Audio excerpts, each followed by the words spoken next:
का चैप्टर आप कहां रखेंगे? जब हम पूरी लगन, मेहनत और ईमानदारी से पढ़ाई करते हैं, फिर भी बार-बार असफलता मिलती है, उस स्थिति में मन में अवसाद और शारीरिक नष्ट एक का हमें कैसे? विषय थोड़ा सा जानकारी आपसे चाहिए, जिसका भी प्रश्न हो। क्या परीक्षा हमारे चैप्टर से अलग होती है क्या? अपने चैप्टर को सही ढंग से स्वाध्याय ना करना है, ये हमारी गलती है। ये बात लोग गलत कहते हैं कि हम प्रयत्न करने पर भी असफल रहे। तुम्हारा प्रयत्न ही ठीक नहीं था। जब आपके पढ़ाई का समय है, आप बॉयफ्रेंड बनाएंगे, आप गर्लफ्रेंड बनाएंगे, आप गंदी बातें करेंगे, आप गंदे चैप्टर अपने दिमाग में रखेंगे, तो अपने स्वाध्याय का चैप्टर आप कहां रखेंगे? तो फेल तो हो ही जाएंगे। यदि संत जन, गुरुदेव जन अपने शिष्य जनों या अपने प्रियजनों को मुंह चुपड़ी बात करें, वो ठीक नहीं है, उसका नाश हो जाएगा। अगर वैद्य रोगी के अनुकूल बोलेगा तो नाश हो जाएगा, अगर मंत्री राजा के अनुकूल बोलेगा तो नाश हो जाएगा। मंत्री को चाहिए राजनीति के अनुकूल बोले, वैद्य को चाहिए उसके स्वास्थ्य के अनुकूल बोले, गुरु को चाहिए शिष्य का मंगल हो ऐसा अनुकूल बोले। तो आप हमको ये विचार बता दीजिए कि अपने चैप्टर से अलग प्रश्न अगर दिया जाए तब तो हो कि हमारा प्रयत्न सफल हो गया। अपने चैप्टर पर अगर हम हैं तो हम फेल नहीं हो सकते। अपना चैप्टर बदल दिया। एक 17 साल की बच्ची यहां बैठे हुए कह रही थी मैं शराब पीती हूं, मैं सिगरेट पीती हूं, यहीं बैठ के बोली थी। तो उससे मुझे लगता है अनुमान, जब प्रायः हम बच्चों और बच्चियों से बात करते हैं, कि शायद ऐसी कोई बच्ची होगी जिसके बॉयफ्रेंड ना हो, शायद ऐसा कोई बच्चा होगा जिसके गर्लफ्रेंड ना हो, नहीं तो प्रायः इस गंदगी में बह रहे हैं बच्चे। अब जब तुमने इंद्रियों की विलासिता स्वीकार कर ली, व्यसन स्वीकार कर लिया, तो विद्या अध्ययन कर पाओगे? विद्या अध्ययन के लिए एक तपस्वी का जीवन व्यतीत करना पड़ता है, ब्रह्मचारी, पवित्र आहार, समय से उठना, समय से सोना। और आप फेल हो जाओ तो हमें बताओ। बचपन से ग्रंथ पढ़ रहे हैं, इतने इतने मोटे धर्म ग्रंथ हैं, आज आप प्रश्न कर रहे हो, उन्हीं से उत्तर दे रहे हैं। शास्त्रों का स्वाध्याय न किए हो तो उत्तर कहां से आवे?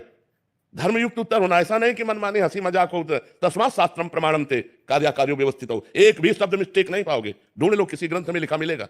ऐसे नहीं कि जो मन में आया सो हम बोल दिया, तुम्हें संतुष्ट कर दिया। तो भाई, यदि आप ब्रह्मचर्य नहीं रहोगे, आप धर्म से नहीं चलोगे, आप पवित्र भोजन नहीं करोगे, तो आपका दिमाग का ही काम नहीं करेगा, तो फेल तो हो ही तो जाओगे ना।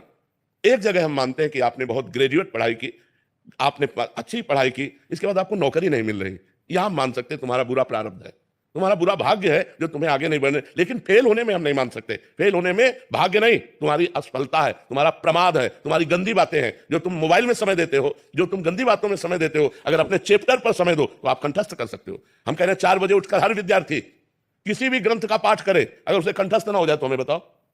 कितने बड़े बड़े ग्रंथ हैं तुम्हारे, इतने मोटे मोटे हमारे धर्म ग्रंथ हैं, इतने मोटे मोटे ग्रंथ हैं। तो आप अपनी असफलता का स्वयं कारण है, ना कि भाग्य, ना कि कोई देवता। आप हमें इस विषय पर बताइए, यदि कहीं भी आपको संशय लग रहा हो। ब्रह्मचर्यहीन जीवन स्मृति विहीन जीवन है, और ब्रह्मचर्य युक्त जीवन स्मृतिवान जीवन है। कम से कम 22 वर्ष तक तो ब्रह्मचर्य रहना चाहिए, चाहे बच्ची हो चाहे बच्चा। 22 वर्ष तक तो 10-5 बॉयफ्रेंड गर्लफ्रेंड हो जाती है। ये व्यभिचार प्रवृत्ति है, ये गंदी प्रवृत्ति है, ये पाप प्रवृत्ति है, और वो बढ़ती चली जा रही है। तो ऐसे ही 10 बच्चों से जब या बच्चियों से संपर्क होता है तो अपनी पत्नी या पति पे प्यार नहीं होता, वो गलत धर्म से बाहर वो अपना जीवन व्यतीत करते हैं। इसलिए हमारी प्रार्थना है, हम असफलता को सफलता में बदलने के लिए मनुष्य जीवन प्राप्त किया है, पर संयम, तपस्या, व्रत, नियम, इनके द्वारा हम अपने आए हुए बुरे प्रारब्ध पर आक्रमण करके हम विजय प्राप्त। आज ये सब कहां रह गया? बच्चियां शराब पीती हैं, सिगरेट पीती हैं, खुद बताया, हमको क्या पता चले। अब बोलो नए नए बच्चे बच्चियां एक क्लब जाना, ये गंदी बातें करना। अब ये कैसे? पढ़ाई का समय है इस समय। 20-22 वर्ष तक आप ब्रह्मचर्य लेकर पढ़िए, और यदि आपको कोई परास्त कर दे तो हमें बताइए। आप खुद अपने संयम को बिगाड़ रहे हैं, छोटे छोटे बच्चे बिगाड़ रहे हैं। तो हम ये नहीं कहते कि आप ये हो गए गर्लफ्रेंड बॉयफ्रेंड, लेकिन हम कहते हैं ये आदतें, ये मोबाइल की गंदी बातें, ये हमारे दिमाग को अपनी तरफ खींच लेती हैं, जिससे हम अपने चैप्टर में स्थित नहीं रह पाते और हम फेल हो जाते हैं।